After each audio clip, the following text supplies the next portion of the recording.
Albert Einstein once said, everybody's a genius, but if you judge a fish by its ability to climb a tree, it will live its whole life believing that it is stupid. Ladies and gentlemen of the jury, today on trial we have modern day schooling. Glad you could come. Not only does he make fish climb trees, but also makes them climb down and do a 10-mile run. Tell me, school, are you proud of the things you've done? Turning millions of people into robots, do you find that fun? Do you realize how many kids relate to that fish? Swimming upstream in class, never finding their gifts, thinking they are stupid, believing they are useless? Well, the time has come, no more excuses. I call school to the stand and accuse him of killing creativity, individuality, and being intellectually abusive. He's an ancient institution that has outlived his usage. So, Your Honor, this concludes my opening statement, and if I may present the evidence of my case, I will prove it. Proceed. Exhibit A. Here's a modern day phone. Recognize it? Here's a phone from 150 years ago. Big difference, right? Stay with me. Here's a car from today, and here's a car from 150 years ago. Big difference, right? Well, get this. Here's a classroom of today, and here's a class we used 150 years ago. Now ain't that a shame? In literally more than a century, nothing has changed. Yet you claim to prepare students for the future? But with evidence like that, I must ask, do you prepare students for the future or the past? I did a background check on you and let the record show that you were made to train people to work in factories, which explains why you put students in straight rows, nice and neat, tell them sit still, raise your hand if you want to speak, give them a short break to eat, and for 8 hours a day, tell them what to think. Oh, and make them compete to get an A letter which determines product quality, hence grade A of meat.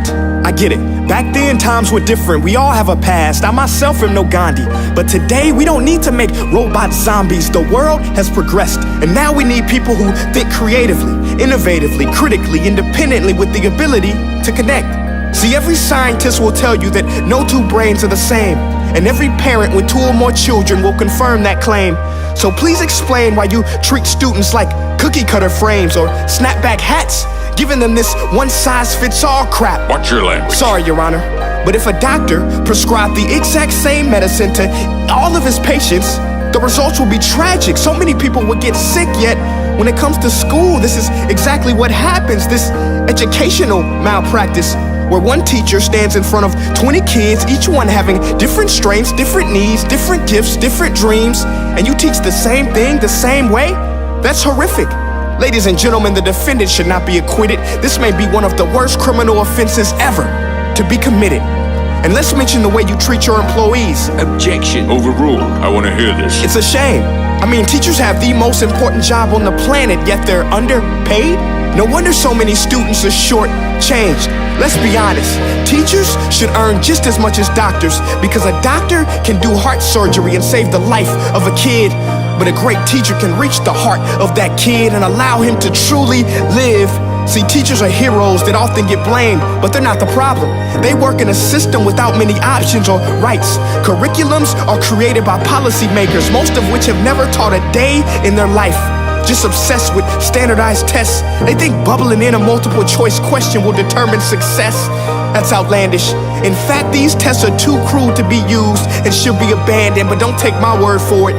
Take Frederick J. Kelly, the man who invented standardized testing, who said, and I quote, "These tests are too cruel to be used and should be abandoned." Ladies and gentlemen of the jury, if we continue down this road, the results will be lethal.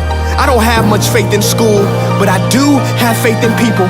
And if we can customize healthcare, cars, and Facebook pages, then it is our duty to do the same for education, to upgrade it, change it, do away with school spirit, because that's useless.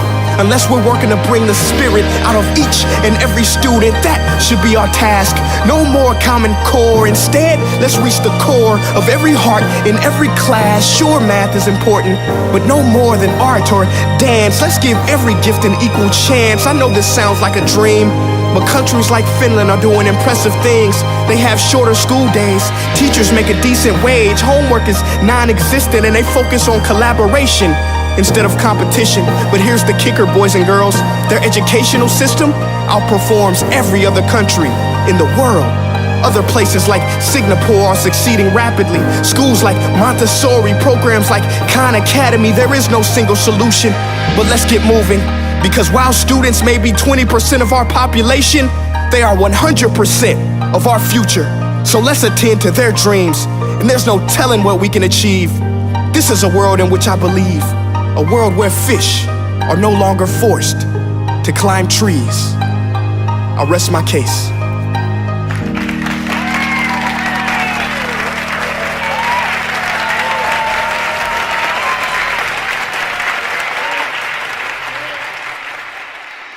Hey guys, my name is Prince EA, and I want to say thank you so much for watching my video. But now, I want to know what you think. How can we together create a more efficient, effective, and just better future of learning? I want you to visit nestday.com/preorderthefuture and share your thoughts and ideas on the topic. Peace.